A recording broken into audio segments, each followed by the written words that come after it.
चलिए एक बार फिर से रुक कर लेते राज्योत्सव का, जहां पर 22वां राज्योत्सव कार्यक्रम का आयोजन शुरू हो गया है।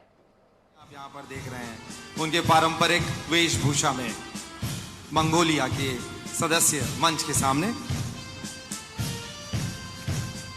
इसके बाद हम आमंत्रित कर रहे हैं न्यूजीलैंड की टीम को।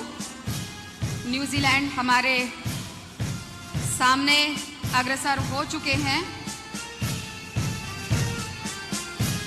न्यूजीलैंड का प्रमुख जो कार्य है वो पर्यटन उद्योग है और पर्यटन उद्योग से फल फूल रहा है न्यूजीलैंड।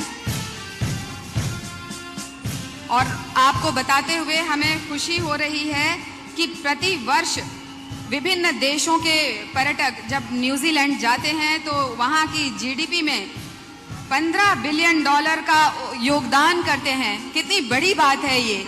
और जिस तरह से पर्यटन उद्योग आगे बढ़ रहा है और विश्व में पर्यटन को एक विकास की दिशा में सहयोग प्रदान करने वाला एक अभिन्न अंग माना जा रहा है, उस हिसाब से हम यदि देखें तो न्यूजीलैंड बहुत ज़्यादा उन्नति पर है पर्यटन के मामले में।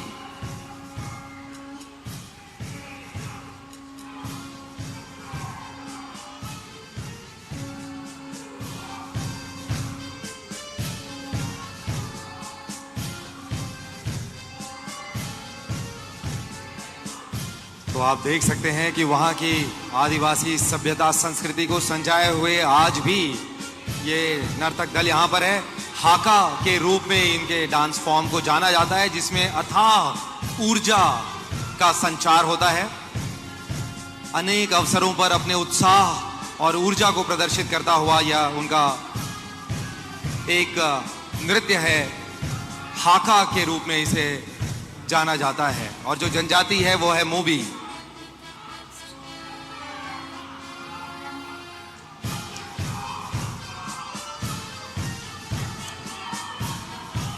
और अगले क्रम पर है रशिया की टीम। रशिया की टीम को हम आमंत्रित करते हैं। कृपया आगे की ओर बढ़े रशिया।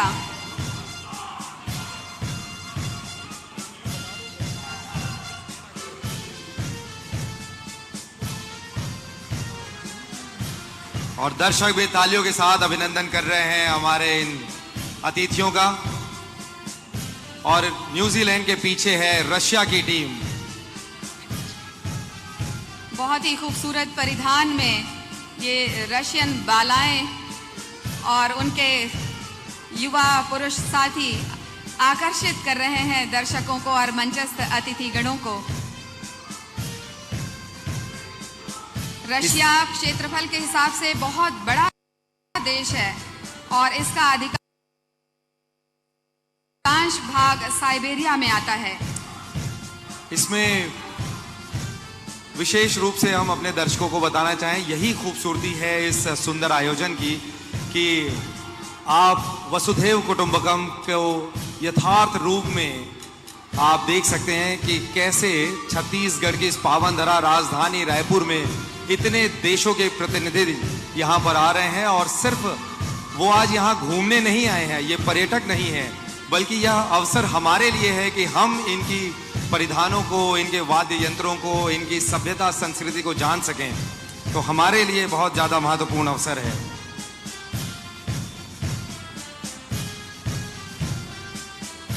रशिया, जिसे हम रूस कहते हैं, उनकी टीम आगे बढ़ते हुए।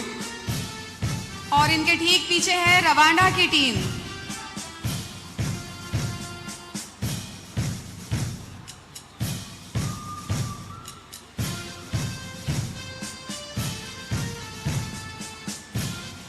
अगर उत्साह, उल्लास और प्रेम का संचार करना है तो गीत, संगीत और नृत्य से बढ़कर कुछ नहीं होता।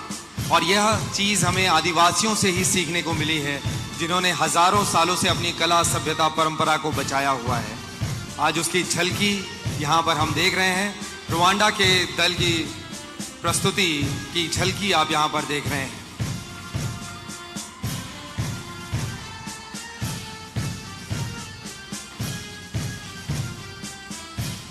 ये कलाकार बताना चाहते हैं कि ये एक आगाज है, ये शुरुआत है।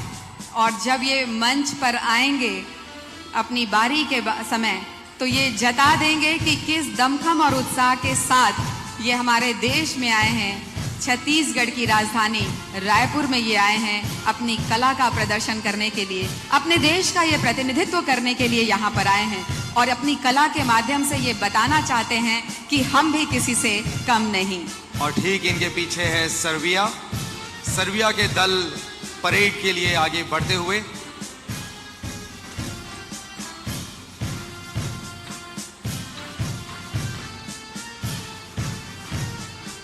पूर्वी यूरोप में स्थित सर्बिया देश के ऐतिहासिक रूप से रूस के साथ मजबूत संबंध हैं। यहाँ तक कि सर्बियाई और रूसी भाषाएं भी कुछ हद तक मिलती जुलती हैं और संस्कृति, राष्ट्रीय व्यंजन और वास्तुकला में अन्य समानताओं का इससे पता लगाया जा सकता है। ये एक बहुत ही अनुकूल क्षेत्र है जो बाल्कन में संघर्ष की समाप्ति के बाद से बहुत आकर्षक और समृद्ध हो गया है। सर्बिया एक ऐसा देश है जिसे देखकर लगता है कि जैसे यहाँ के समय को बोतल में सहेज कर रखा गया है। यहाँ के शहर कलात्मक संरचनाओं से सजे हुए हैं। किले ऐसे हैं जैसे साक्षात परी कथाओं में ये हमें दिखाई देते हैं।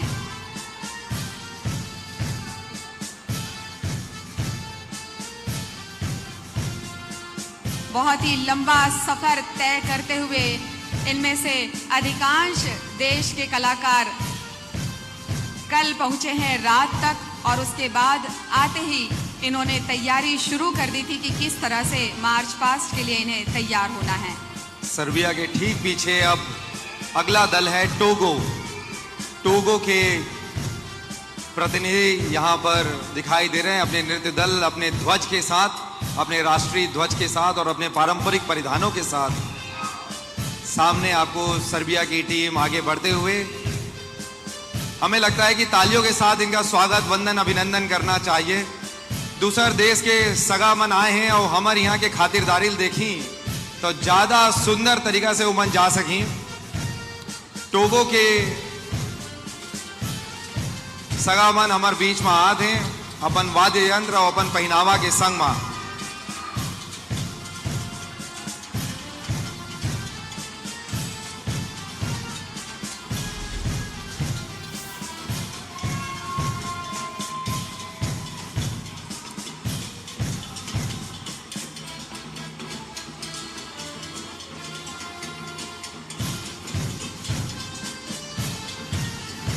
गौरव, इन सभी कलाकारों के उत्साह को देखते हुए लगता है कि हजारों मील दूर से आने के बाद भी जो इनकी ऊर्जा है वो कितनी ज़्यादा है और ये दिखा देना चाहते हैं कि इतने थकान के बाद भी इनकी ऊर्जा और इनके उत्साह में कोई कमी नहीं है। बिल्कुल आप सही कह रहे हैं अनुराधा जी, क्योंकि नृत्य और संगीत और ऐसे वाद्य यंत्र ये ऊर्जा के ही स्रोत हैं और इनकी वजह से ही अगर कोई भी थका हुआ इंसान हो उसके बीच में अगर ये ढोल, नगाड़े, मांदर और ये वाद्य यंत्र जब बजने लगते हैं तो कहीं ना कहीं सभी का मन थिरकने लगता है।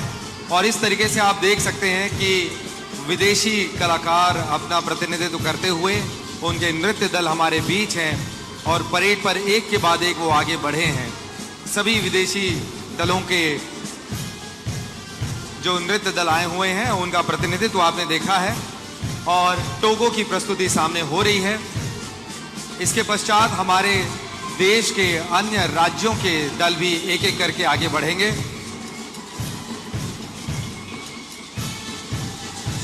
अनेक समानताएं हमें देखने को मिलेगी उनके वाद्य यंत्रों में या पहनावे में।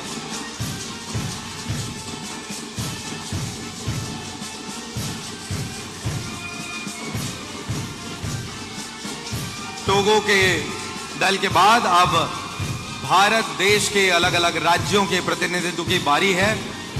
आपने विदेशी कलाकारों के बाद अब अपने देश के अलग अलग राज्यों के कलाकारों को आप देखेंगे। सबसे पहले आंध्र प्रदेश। आंध्र प्रदेश राज्य दक्षिण भारत में कृष्णा और गोदावरी नदी के निकट स्थित भारत का 29वां राज्य है।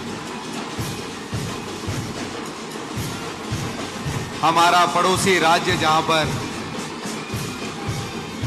अनेक समानताएं हमें देखने को मिलती हैं।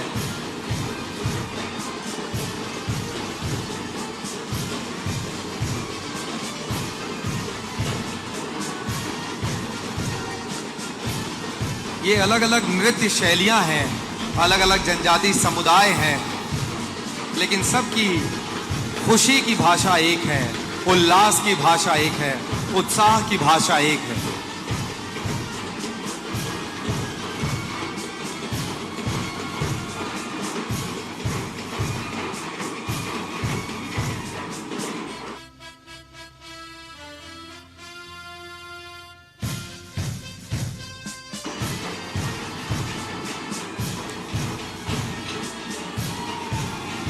आंध्र प्रदेश की प्रस्तुति, उनके जो नृत्य दल 3 दल आए हुए हैं उनकी आप प्रस्तुति देख रहे हैं और उनके पीछे है अरुणाचल प्रदेश।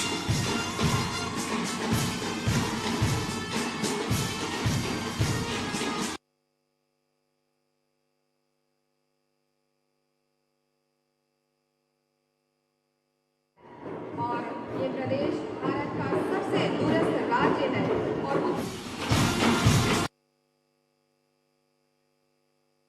प्रदेश की संस्कृति रची बसी है। अरुणाचल प्रदेश के पीछे आसाम। मुझे लगता है दर्शकों को सभी अतिथियों का, प्रतिनिधित्व का तालियों के साथ स्वागत और अभिनंदन करना चाहिए, इनका उत्साह वर्धन करना चाहिए, क्योंकि ये हमारे छत्तीसगढ़ की पावन धरा पे आए हैं अपनी सभ्यता को। 3 दिनों तक आयोजित होने वाले इस कार्यक्रम की झलकी के रूप में है। पूरी प्रस्तुति सुबह से शाम तक यहाँ चलती होगी। अरुणाचल प्रदेश के उस राज्य में उन्होंने छत्तीसगढ़ की कला, सभ्यता, परंपरा को बचाया हुआ है। इन्हीं दलों में से एक दल है जो कि है मूलतः छत्तीसगढ़ का, जिसे आप अप्रवासी छत्तीसगढ़िया कहते हैं।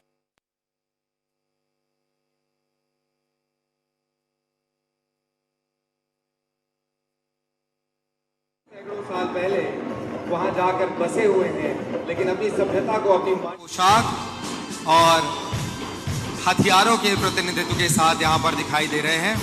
अरुणाचल प्रदेश को डॉन लिट माउंटेन की भूमि के रूप में भी जाना जाता है और ये प्रदेश भारत का सबसे दूरस्थ राज्य है और उगते सूरज को बधाई देने वाली पहली भारतीय मिट्टी में अरुणाचल प्रदेश की संस्कृति रची बसी है। अरुणाचल प्रदेश के पीछे आसाम। मुझे लगता है दर्शकों को इन सभी अतिथियों का, प्रतिनिधित्व का तालियों के साथ स्वागत और अभिनंदन करना चाहिए, इनका उत्साह वर्धन करना चाहिए, क्योंकि ये हमारे छत्तीसगढ़ की पावन धरा पे आए हैं अपनी सभ्यता को सहेजे हुए। आसाम की एक खूबी आपको बता दें कि इन प्रस्तुतियों में छत्तीसगढ़ के बहुत से लोग कई वर्षों पहले आसाम में जाकर बसे हुए थे, लेकिन आज भी उस राज्य में उन्होंने छत्तीसगढ़ की कला, सभ्यता, परंपरा को बचाया हुआ है। इन्हीं दलों में से एक दल है जो कि है मूलतः छत्तीसगढ़ का, जिसे आप अप्रवासी छत्तीसगढ़िया कह सकते हैं, जो कि आसाम में निवासरत हैं। उनकी प्रस्तुति होगी, इसलिए तालियों के साथ हमारे उन छत्तीसगढ़ भाई बहनों का हम स्वागत करें जो कई सैकड़ों साल पहले वहां जाकर बसे हुए हैं, लेकिन अपनी सभ्यता को, अपनी माटी की पहचान को बचाए हुए हैं। हम आपको बता दें कि कामरूप राज्य में 4वीं शताब्दी में पुष्यवर्मन के वर्मन राजवंश की स्थापना से असम का इतिहास आरंभ माना जाता है, जो कि प्राचीन असम का आरंभ था। एक बौद्ध ताई जनजाति के लोग अहोम सुक्पा के नेतृत्व में सन 1228 ईस्वी में आए और शिव सागर में राजधानी बनाते हुए असम राज्य की स्थापना की। और जम्मू एंड कश्मीर, जम्मू और कश्मीर का हम स्वागत करते हैं। उनके दल यहाँ पर दिखाई दे रहे हैं। एक बड़ा ही सुंदर अवसर है। जम्मू कश्मीर के दल की खूबसूरती हर एक दर्शक यहाँ पर देखेंगे। मंच के अतिथि भी इसके समझेंगे कि युवा और बुजुर्ग सभी इसमें शामिल हैं और किसी का उत्साह कम नहीं है।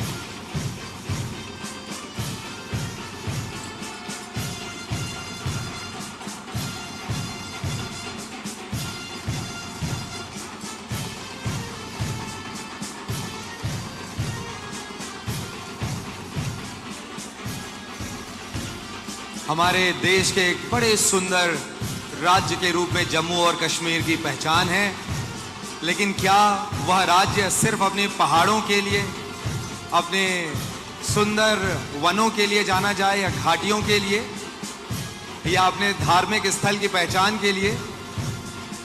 इसके अलावा भी जम्मू कश्मीर की पहचान है वो उनकी कला, सभ्यता, संस्कृति की, और जिसकी झलक हमें देखने को मिलेगी। जम्मू कश्मीर के बाद आपके बीच आ रहे हैं गोवा। गोवा के पारंपरिक परिधान और अपने वाद्य यंत्रों के साथ आप देख सकते हैं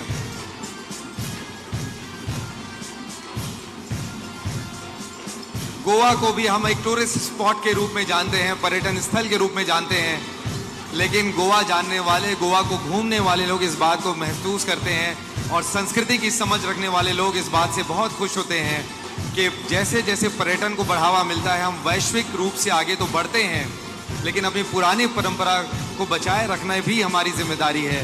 तो गोवा की पुरानी परंपरा आपको दिखाई दे रही है।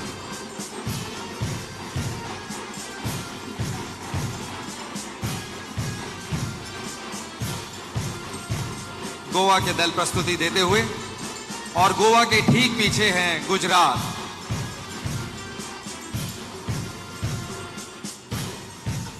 ये सभी सिर्फ झलकियां हैं कि अगले 3 दिनों तक कितना सुंदर यह अवसर होगा, कितने सुंदर रंग बिरंगे छटाओं को बिखेरता हुआ यह मंच होगा।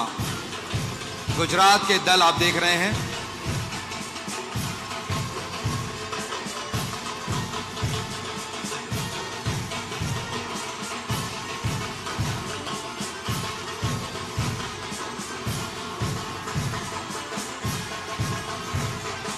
भारत का एक महत्वपूर्ण राज्य गुजरात, कच्छ, सौराष्ट्र, कठियावाड़, हालार, पांचाल ऐसे प्रादेशिक उनके सांस्कृतिक अंग हैं। लोक संस्कृति का अनूठा संगम गुजरात में देखने को मिलता है।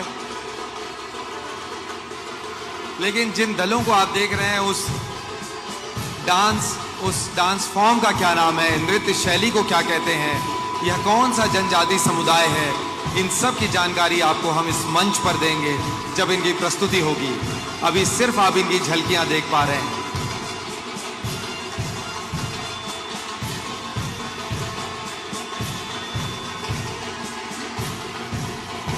गुजरात के पीछे हिमाचल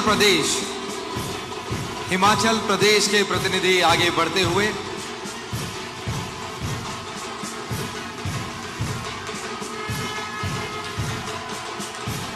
सतलुज और व्यास नदी का आशीर्वाद जिस प्रदेश को है, ऐसा हिमाचल अपने सुंदर पर्यटन स्थलों, अपनी सभ्यता संस्कृति के लिए जाना जाने वाला एक सुंदर प्रदेश।